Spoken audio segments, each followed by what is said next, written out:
Hello friends, good morning, Radhe Krishna. કેમ છો? મજામાં? આજે હું તમને લોકોને અમારા ગામનું બાલ મંદિર બતાવીશ. પણ અત્યારે ઘરે કોઈ છે નહીં. પપ્પા ખેતર ગયા અને મમ્મી શાક લેવા ગઈ. તો બા પાસે પણ કોઈ એકને રહેવું જોઈએ ને, તો હમણાં મમ્મી આવશે તો પછી હું તમને લોકોને અમારા ગામનું બાલ મંદિર બતાવવા લઈ જઈશ. અત્યારે પહેલાં જોવા જવું પડશે કે બાલ મંદિર ખુલ્લું છે કે બંધ, કારણ કે અત્યારે વરસાદ આવે એટલે પહેલાં જોઈ આવી કે બંધ છે કે ખુલ્લું છે. આ અમારા ગામની આંગણવાડી છે. અમે જ્યારે નાના હતા ત્યારે અમે બાલ મંદિર કહેતા. હા હા, આ આંગણવાડી છે. અને આ મામી એ બહુ બધા વર્ષોથી ચલાવે છે. તો આપણે એમને પૂછશું, બેન તમે કેટલા ટાઈમથી આંગણવાડી ચલાવો? હું 25 વર્ષથી આંગણવાડી ચલાવું છું. અને જમવામાં રોજ અલગ અલગ હોય? હા, જમવાનું મેનુ રોજે રોજનું હોય અલગ અલગ. સોમવારે દાળ, લચકો દાળ, તુવેરની, પછી શીરો, થેપલા અને ફ્રૂટ. હા હા. અને મંગળવારે ભાત, મુઠિયા અને ચણા. બુધવારે દાળ, ભાત, શાક હા. અને શીરો.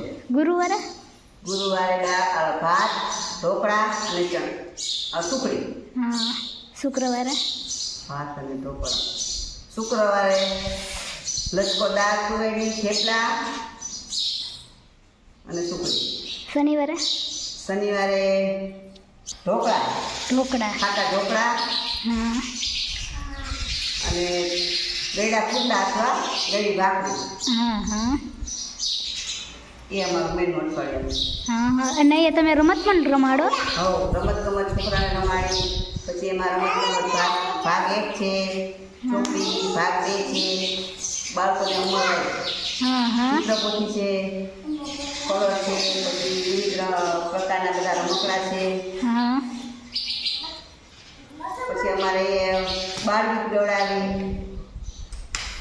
પછી ફિલ્મ પ્રમાણે અમે બધી એને શીખવાડી. હા હા. Thank you. પેલી બાળ ભોગની ચોકલેટ આવે? હા, પેલા આવતું શરૂઆતમાં. હા. હવે 4, 5, 6 વર્ષ તો બંધ થઈ ગઈ છે. હા હા. ને ચોકલેટ એ બહુ સરસ હતી. એમાં વિટામિન પ્રોટીન બધું મળતું. બાળકો ખાતા એ ચોકલેટ. હા હા. ચોકલેટ સરસ સ્વાદિષ્ટ અને સરસ હતી. હા, એ તો અમે રીધિને લેવા આવું થા ત્યારે અમે પણ ખાતા એ ચોકલેટ. હા. ચલો, થેન્ક યુ.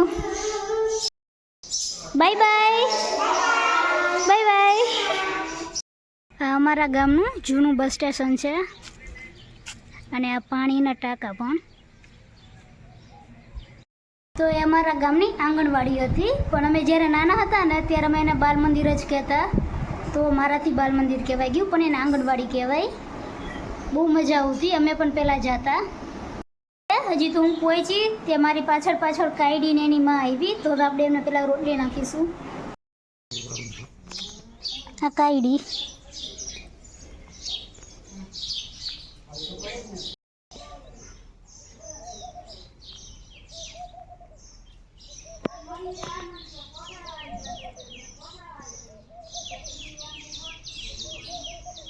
શેરીમાં કોઈ બીજા કૂતરાને આવવા ન દે.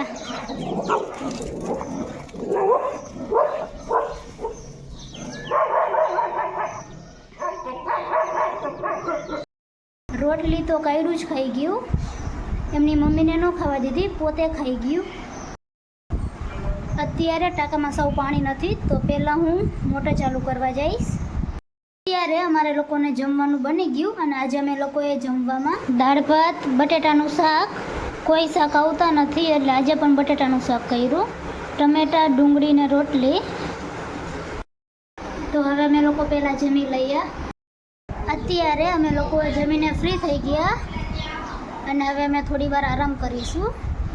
અત્યારે મારા દાદી બેઠા હતા તો મને કે માથામાં તેલ નાખી દે, તો એમણે તેલ નાખી દીધું. અને કાલે 5-6 વાર તો લાઇટ વહી ગઈ હતી. અને આજે અત્યાર થયું ત્યાં જ 4-5 વાર લાઇટ વહી ગઈ. હજી રાત થવાની તો બાકી. કેટલી વાર લાઇટ જશે એ જ નહીં ખબર. હવે તો વરસાદ ઓછો આવે અને લાઇટ વરસાદ આવે એ પહેલાં તો લાઇટ વહી જાય, પછી ભલે ને વરસાદ થોડો આવે કે ફૂલ આવે. અત્યારે અમારા લોકોને જમવાનું બની ગયું અને આજે અમે લોકોએ જમવામાં બાજરો અને જારનો રોટલો બનાવ્યો, ગલકાનું શાક અને ખીચડી બનાવી. તો હવે અમે લોકો પહેલાં જમી લઈએ.